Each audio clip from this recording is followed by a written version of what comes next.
말로만 듣던 상상 속의 존재죠. GV90 코치도어 모델이 드디어 모습을 드러냈습니다. 안녕하십니까, 쇼카입니다. 꿈과 조상님들만 알고 계신다는 상상 속의 차량이죠. 제네시스 GV90 코치도어 모델의 실물을 글로벌 최초로 포착에 성공을 했습니다. 몇몇 분들이 꿈이나 조상님의 힘을 빌려 코치도어 모델에 대한 썰을 풀어주셨는데 영상을 보면 대부분이 예상 정도로 마무리를 해주셨더라고요. 하지만 이번 영상을 통해서 GV90에 코치도어가 들어간다는 것을 명확하게 확인하실 수 있는데요. 국산차에 코치도어가 들어가는 날도 오고 정말 오래 살고 봐야 할 일인 것 같습니다. 그리고 오늘 영상에선 코치도어 외에 GV90에 새롭게 적용되는 부분들도 준비해봤으니 기대하셔도 좋을 것 같은데 그 전에 잊지 말고 해주셔야 되는 게 있죠. 바로 좋아요와 구독이에요. 시청 전에 한 번씩만 확실하게 눌러주시고 그럼 지금부터 GV90 코치도어 모델에는 어떤 특징들이 있는지 빠르게 살펴보겠습니다. 잠깐, 진짜 스크래치 내면 어떡해? 걱정하지 마. 왜? V가드가 있으니까 문콕 돌빵에도 문제 없어. 디스플레이는? 그것도 V가드지. V가드? 지문 얼룩에도 문제 없다고. 도대체 V가드가 뭐야? 궁금하면 검색해. 내 차 보호에 필요한 건 V가드. 먼저 차량의 전면을 보면 거대한 크기의 볼륨감을 강조하고 있는 크램쉘 후드 타입 디자인을 볼 수 있는데요. 네오론 컨셉에서도 헤드램프 상단에 파팅 라인이 적용되면서 보닛이 적용될 것을 암시하고 있었는데 실제로 보니 사이즈가 정말 어마어마하게 큰 것을 볼 수 있습니다. 거기다 차가 워낙 크다 보니 보닛의 두께도 상당히 두꺼운 것을 확인할 수 있는데요. 물론 형태가 이렇다고 해서 네오론 컨셉에서 선보인 보닛 상단에 독립적으로 개방되는 방식의 프렁크가 적용되진 않을 것 같고 보닛 전체를 들어올리면 그 안에 거대한 크기의 프렁크가 위치하고 있을 것으로 예상되는데 얼마나 큰 프렁크 사이즈를 보여줄지 상당히 기대가 되는 부분이네요.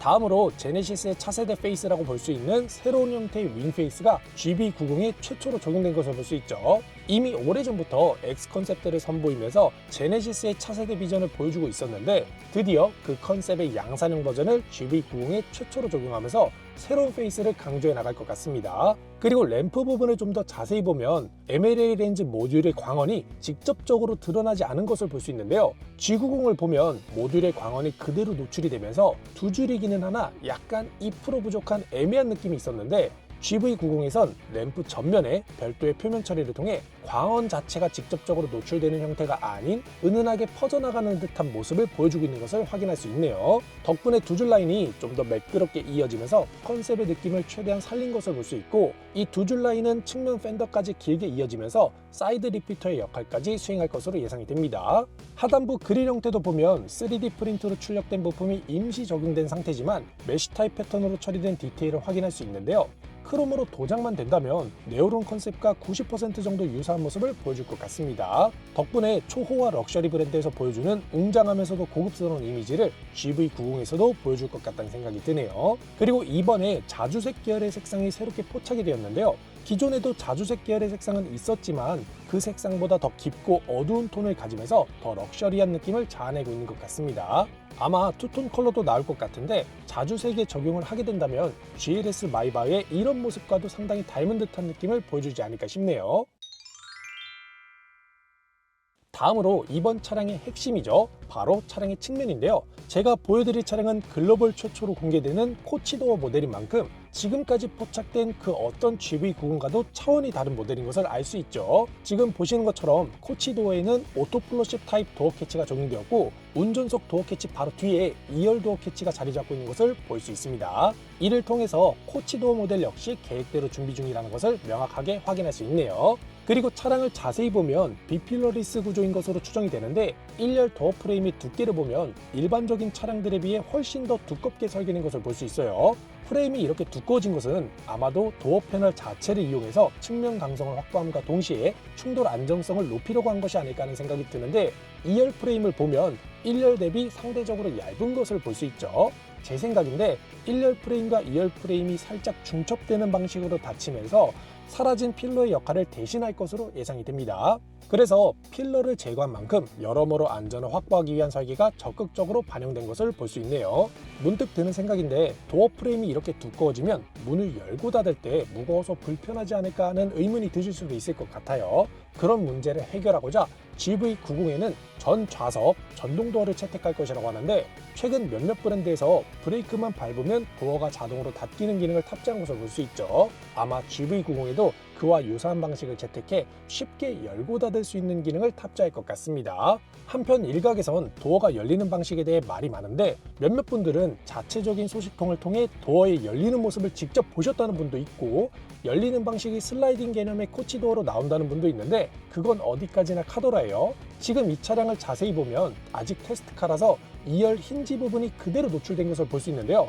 일단 경첩의 형상이나 구조로 보면 슬라이딩 구조는 확실히 아닐 것 같고요. 롤스로이스처럼 여닫는 형태가 될 것 같은데, 최종적으로 완성된 코치도어의 모습은 어떨지 정말 기대가 되는 것 같습니다. 다만 살짝 아쉬운 부분도 있는데, 바로 윈도우 필러 몰딩으로 여전히 살짝 돌출된 형태로 매끄럽게 처리하지 못한 것 같아요. 최근 중국 전기차를 보면 이런 부분들을 매끄럽게 잘 만들어내면서 차량의 만듦새가 더 좋아 보이는 효과를 주고 있거든요. 그런 부분에서 GV90의 구성을 보면 약간 돌출된 필러로 하여금 살짝 아쉽게 느껴지는 것 같습니다. 그리고 필러의 소재를 보면 B필러는 반광 크롬 소재를 적용해 오너 드리븐과 쇼퍼 드리븐의 영역을 확실하게 구분할 것으로 보이는데, C필러는 네오론 컨셉과는 달리 차량이 좀 더 길어 보일 수 있게 블랙 하이그로시로 처리될 것으로 예상이 되네요. 도어 하단도 보면 크롬 몰딩이 길게 적용되면서 차가 좀 더 차분하게 가라앉은 듯한 모습을 보여주는데, 이 부분은 네오론 컨셉에서 선보인 디테일로 양산차에서도 이 부분을 최대한 살리려고 한 것을 볼 수 있네요.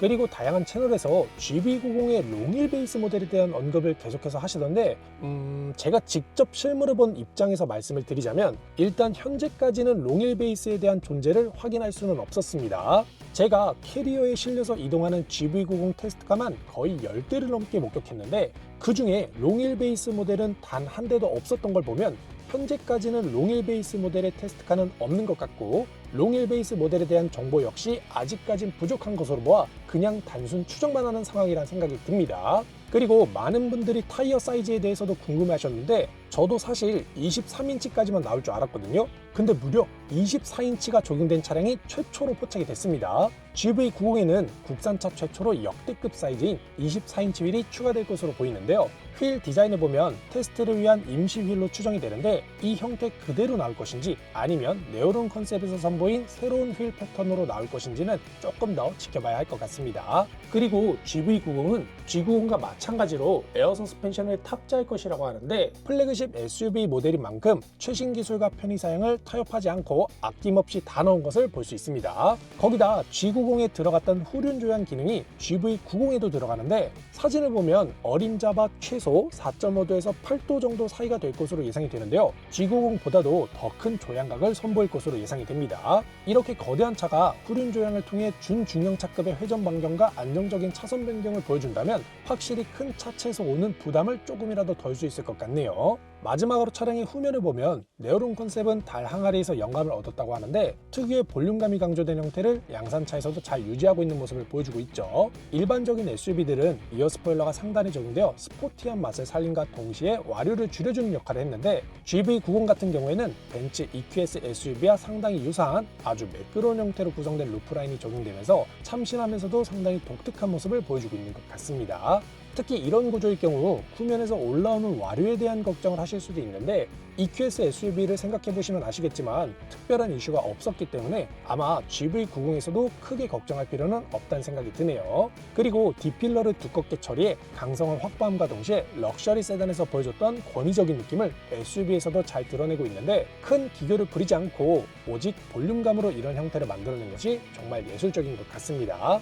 다음으로 리어 램프를 보면, 리어 램프는 네오론 컨셉에서 선보인 것과 같이 램프 부분만 클리어하게 처리한 것을 볼 수 있는데요. 리어 램프는 미점등 시 클리어 타입, 점등이 되면 붉게 LED가 점등되는 구조로 이건 네오론 컨셉에서 선보인 구성과 동일한 것을 볼 수 있습니다. 그리고 달 항아리에서 오는 매끄러운 느낌을 최대한 강조하기 위해 램프 파팅 라인을 최소화하기 위한 방법으로 한 피스로 찍어내는 방식을 채택했을 것 같다는 생각이 드네요. 그 결과 국산차에서 전례를 찾아볼 수 없는 아주 매끄러운 형상의 후면부를 보여줄 것으로 예상이 됩니다. 그리고 리어 램프는 일자로 쭉 이어진 형태가 아니라 네오론 컨셉처럼 테일게이트 파팅 라인을 기준으로 살짝씩 끊겨 있는 모습을 보여줄 것 같네요. 아래 범퍼 부분도 보면 최대한 매끄러운 형태를 살리기 위해 SUV 특유의 스키드 플레이트 같은 조형적인 요소를 크게 덜어내면서 단정하고 매끄러운 모습을 최대한 강조하고 있는 것을 볼 수 있네요. 이렇게 오늘은 글로벌 최초로 포착된 제네시스 GV90의 코치도어 모델을 함께 살펴봤는데요. 오늘 영상도 재밌게 보셨다면 좋아요와 구독,